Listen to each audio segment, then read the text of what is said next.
Olá, pessoal do nono ano e da nona fase.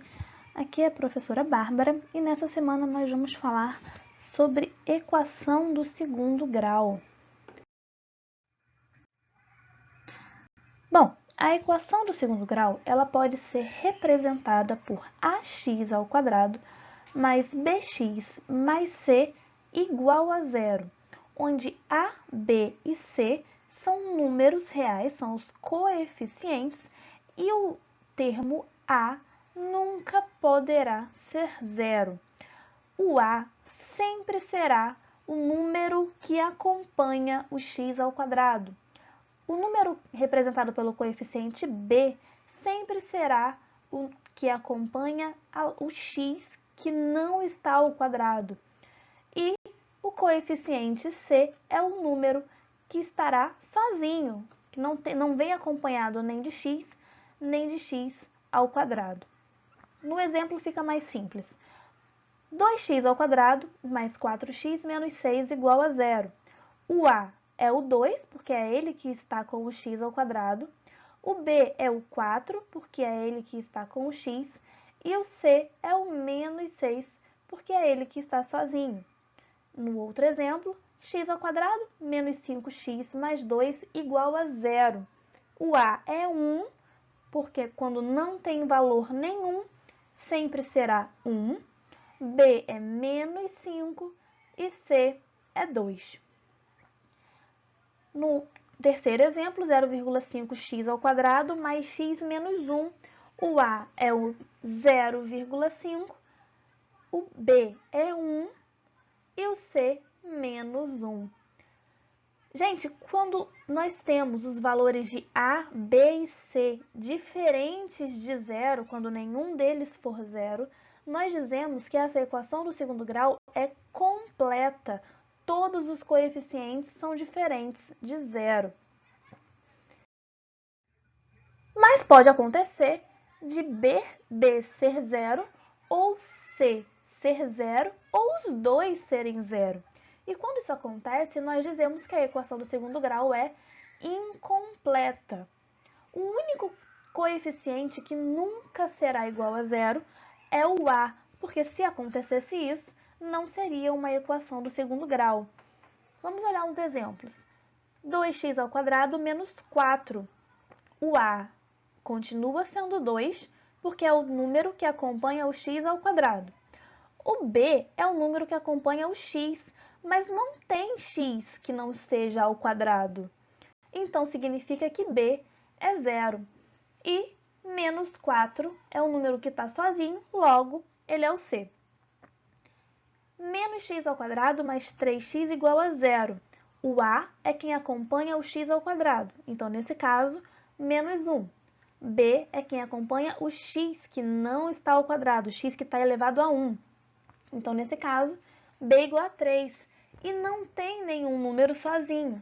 Logo, c igual a zero. Nesse terceiro exemplo, eu só tenho x ao quadrado igual a zero.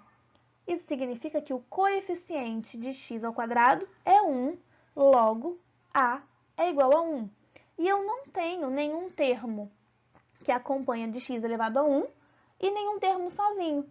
Isso significa que b é igual a zero e que c é igual a zero. Os três exemplos mostram equações do segundo grau incompletas. Como que a gente resolve uma equação do segundo grau incompleta? Se por um acaso o b for zero, a gente pega o valor do coeficiente c, passa para o outro lado com o sinal oposto do que ele está.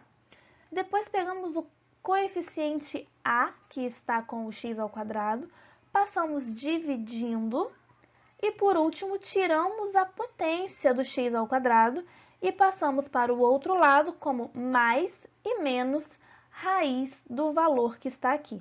Com o número vai ficar mais fácil. Vamos lá. 3x ao quadrado menos 27 igual a zero. O primeiro passo é passar o menos 27 para o outro lado, com o sinal oposto. Se ele está negativo, ele vai para o outro lado positivo. Então, por isso, mais 27. Agora, eu tiro esse 3, que está preso no x ao quadrado, passando ele para o outro lado, dividindo. 27 dividido por 3 dá 9. Resolvo essa divisão.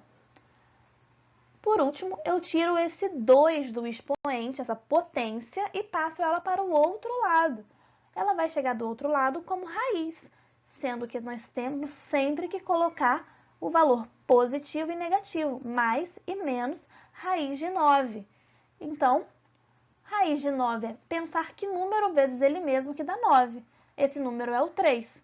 Logo, mais 3 e menos 3 são as raízes dessa equação. Raízes são os resultados da equação do segundo grau.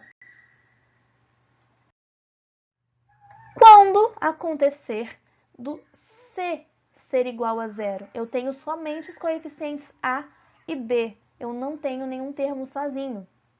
Gente, quando isso acontecer, nós vamos precisar colocar o x, que é o termo em comum dos dois, nas duas partes, em evidência, colocar para frente, assim no parênteses, olha, eu tenho ax ao quadrado mais bx igual a zero. Os dois termos têm x, por isso que eu coloco o x em evidência. E o que sobra, o que não está em comum, vai para dentro do parênteses, como está mostrando aqui no exemplo. Para a gente resolver isso, como é uma multiplicação e o resultado dá zero, isso só é possível quando um dos dois, ou os dois, forem zero. Ou x é igual a zero, ou ax mais b igual a zero. Então, a gente separa essa fatoração, iguala os dois a zero, e se for o caso, nesse termo que estava dentro do parênteses, a gente passa a letra para um lado, o número para o outro, e resolve uma equaçãozinha bem simplesinha. Com o número vai ficar mais simples. Vamos lá. 5x ao quadrado menos 45x igual a zero. Coloco 5x em evidência. Por que 5x? Porque 45 ele é a mesma coisa que 5 vezes 9. Então, ele também tem em comum o 5. Caso você não se lembre e não coloque o 5 em evidência, não vai ficar errado, no final vai dar no mesmo, mas assim facilita um pouquinho a sua vida. Bom, 5x em evidência, o que sobra dentro do parênteses. Então, x menos 45x, 45 é o mesmo que 5 vezes 9. O x já está aqui, então somente o menos 9 que entra no parênteses. Isso tudo igual a zero. Então, agora eu separo 5x igual a zero. Isso significa que x é zero, porque se eu passo 5 para o outro lado, 0 dividido por 5 dá zero. E dentro do parênteses, x menos 9 igual a zero. Para resolver isso, eu só preciso passar o menos 9 para o outro lado positivo. Então, as duas raízes dessa equação são 0 e 9. É isso. Tem duas listinhas para vocês fazerem. Tentem fazer. Qualquer dúvida é só entrar em contato comigo. Um beijo e até semana que vem.